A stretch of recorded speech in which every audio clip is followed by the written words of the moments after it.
A liquid facelift is utilizing a combination of botulinum toxin and dermal fillers to tighten and lift the appearance of the face, giving it a more youthful appearance and erasing lines, including expression lines and volume loss, without the need for surgery or without utilizing surgery. The most direct answer is that it depends who is injecting them.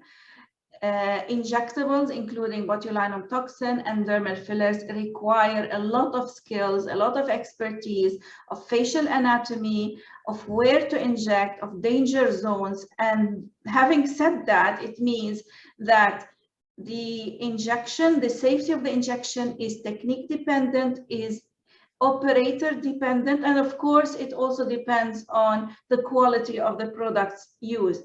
So to have a facelift done, always go to an experienced doctor who has trained a lot, who has a lot of experience doing these procedures, because they do require a very long time in training and anatomy, and in that sense they are safe. If done by inexperienced injectors, no, they can be dangerous because obviously they need to know where they're injecting. The botulinum toxin part lasts between 4 to 6 months. The dermal fillers, the newer, more advanced fillers, which I use and a lot of doctors use, last anywhere between 12 to sometimes 16 or 18 months.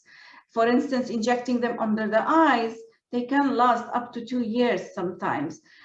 So usually when a liquid facelift is done, we see the patients after about 6 months' time to re-inject Botox, and then to see if any of the dermal fillers need touching up or topping up. But we can say between 6 months to 1 year is when you need to come back for further treatment.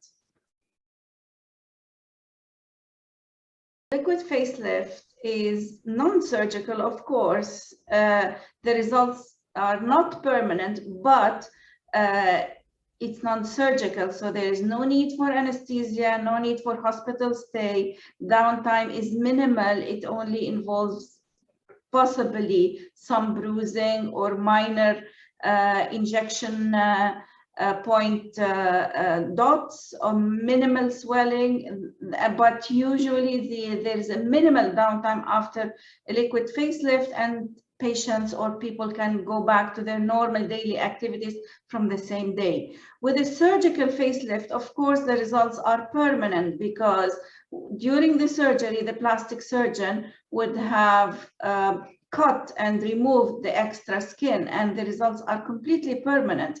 But that requires some downtime of swelling, of bruising, there's stitches, there's possible scarring. So a lot of people don't want to go under the knife, and they prefer the safer option of doing a liquid facelift in the clinic, with no anesthesia, no minimal downtime, and they can resume their daily activities instantaneously. People usually start noticing sagging and wrinkles in their face by the time they're in their mid to late 30s. The definition of a liquid facelift is not a one-size-fits-all. It doesn't have to be that every patient would require the same amount of botulinum toxin, the same amount of dermal fillers. It's a customized procedure. That is why the assessment is very important. So it can be started. There is no minimum age, but usually for patients or for people to start noticing sagging and for them to require a combination of botulinum toxin and injectable dermal fillers for tightening and lifting and restoration of volume, it's usually by mid to late 30s, early 40s. And it can be done in the 50s, in the 60s. The earlier, the better.